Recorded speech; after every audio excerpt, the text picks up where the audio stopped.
Hello and welcome to the Spirit Smith and Messages Shared. I'm Carrie Smith Blacker, the Spirit Smith, and I am so happy to have you joining myself and Spirit for this episode. We have been away from the studio for a few days, but I promise that we are back now and we are so excited to be here with you for this episode. On the show today, we are taking a bit of a departure from our normal discussions with Spirit.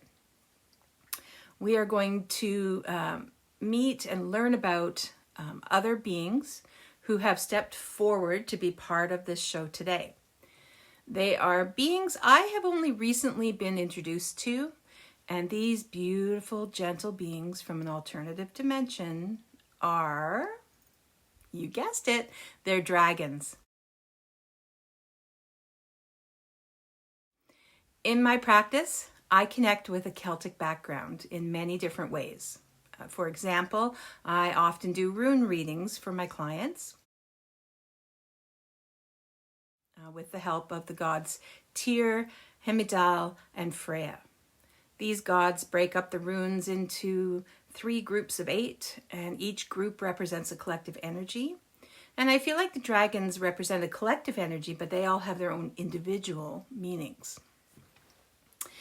Today, the energy in the world is very chaotic all around us.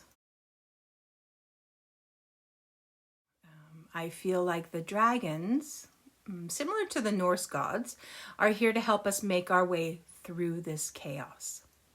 As I stated earlier, the dragons come to us from a different dimension. They are forms of energy very much like our spirit guides or spirit animals, maybe even comparable to the angels.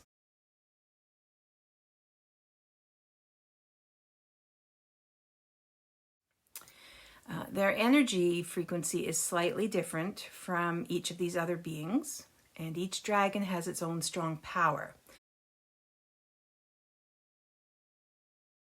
So you will know their energy when they are present around you as you become familiar with their presence. It is a privilege to be connected to these beings. Dragons are honorable, compassionate, creative, and immensely powerful beings, who are here to help guide us through this life here on Earth.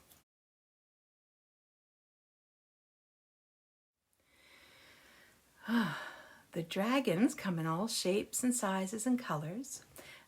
They can be shapeshifters, and they are definitely healers who work with the archangels.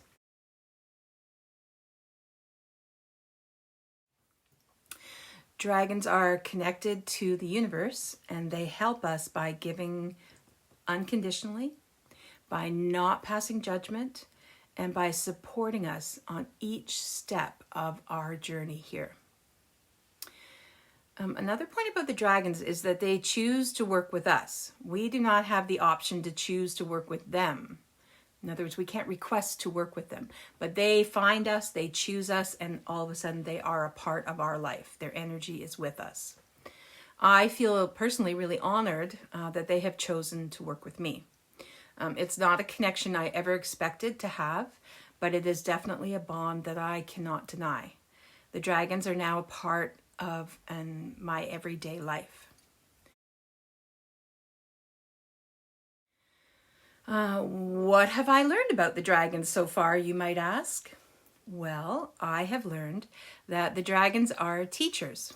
As such, they expect us to be good students and to learn from their teachings. They do not give us direct answers to questions that we might ask them, but they do put people and items and information in our way, on our path, that will help us to learn and to be able to answer the questions that we have for ourselves.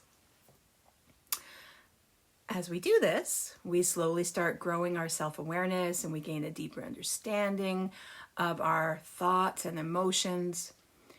Dragons help us to understand how our actions and thoughts affect not only our lives, but all of the lives of all those around us. Dragons urge us to take responsibility for even our thoughts and definitely for our actions in this life. The final thing I have learned so far about dragons is that they speak truth in a very matter-of-fact way.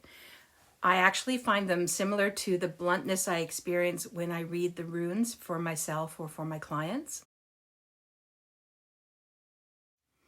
I can see how these beautiful creatures and my ancient runes exist together for me on my journey or on my path.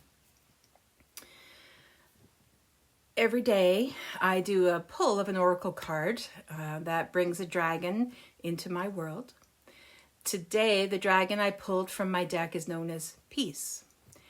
She's a beautiful purple dragon, and I have actually seen her many times, whether it's in meditation or in my dreams. I have connected with her.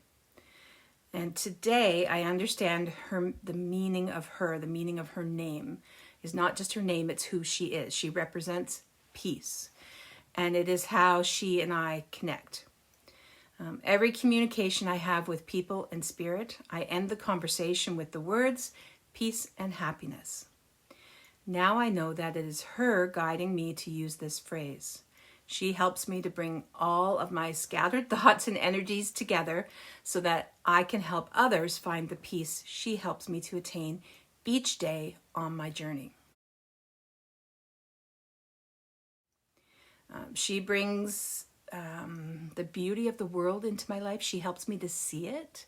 And she, in that way, because she's helped me, I am then able to help others find the beauty in their lives when they need it. In our world today, peace is something that is truly needed, and often for many, it is very difficult to find.